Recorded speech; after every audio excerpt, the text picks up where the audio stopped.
Assalamualaikum warahmatullahi wabarakatuh. Ibu dosen pengampu mata kuliah Peradilan Agama di Indonesia, Ibu Saadatul Maghfirah, SHI, MH, dan rekan-rekan sekalian. Perkenalkan, saya Hilma Yusrani dengan NIM 1930203032 dan rekan saya Rahmat Alvindo dengan NIM 1930203054. Kami dari kelompok 4 akan menyampaikan materi mengenai kompetensi absolut dan relatif pada peradilan agama serta hukum material pada peradilan agama.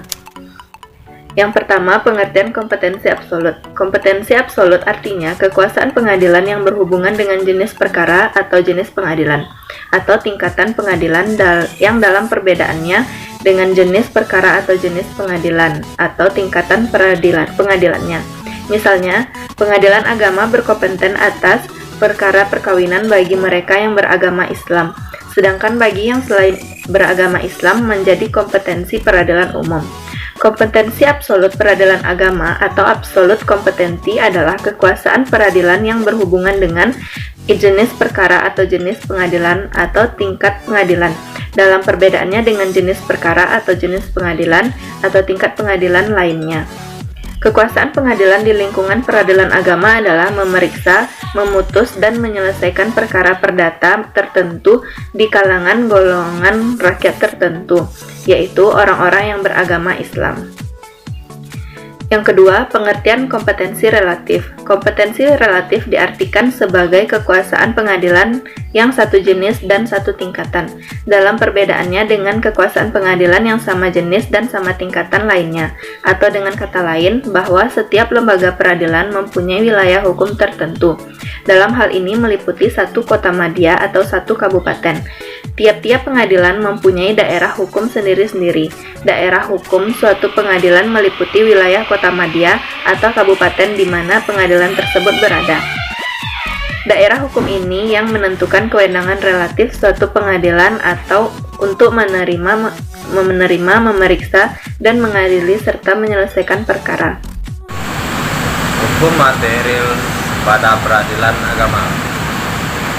Secara hukum material, lembaga peradilan agama dapat menjalankan kewenangannya sebagai peradilan bagi umat Islam di Indonesia untuk memutus perkara tidak lagi secara langsung menggunakan Al-Quran dan Hadis ataupun sumber-sumber hukum Islam lainnya, semisalnya ijma, qiyas, istihsan, dan istihab, ataupun kitab-kitab fikih tertentu yang menjadi standar hukum Islam, kecuali jika kemudian terjadi pertentangan paham, maka Al-Quran dan standar hukum Islam lainnya dapat dijadikan rujukan secara langsung.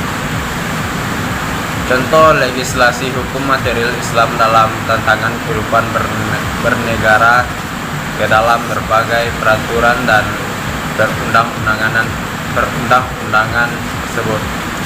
Sebagai upaya unifikasi hukum Islam untuk menghindari terjadinya ketidakpastian hukum akibat perbedaan putusan terhadap perkara antara pengadilan agama di berbagai wilayah di Indonesia.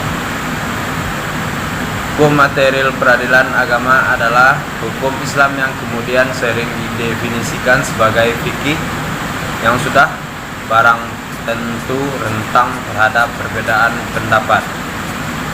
Hukum material peradilan agama pada masa lalu bukan merupakan hukum tertulis ataupun hukum positif, dan masing tersebar dalam berbagai kitab fikih karya ulama. Sering menimbulkan perbedaan ketentuan hukum tentang masalah yang sama. Maka untuk mengeliminasi perbedaan tersebut dan menjamin kepastian hukum, maka hukum-hukum material tersebut dijadikan hukum positif yang tertulis dalam perundang-undangan. Hukum material pada peradilan agama. Berikut ada contoh-contohnya, yaitu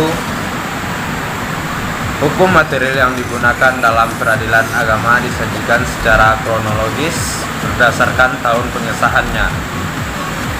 Contoh, Undang-Undang Nomor 2 22 tahun 1946 dan Undang-Undang Nomor 23 tahun 1954 yang mengatur tentang hukum perkawinan, talak, dan rujuk. Contoh yang kedua, Surat Biro Peradilan Agama nomor B-1/735 tanggal 18 Februari 1968 yang merupakan pelaksanaan PP nomor 45 tahun 1957 tentang pembentukan peradilan agama di luar Jawa dan Madura. 5 tanggal 18 Februari 1968 yang merupakan pelaksanaan PP nomor 45 tahun 1957 tentang pembentukan peradilan agama di luar Jawa dan Madura.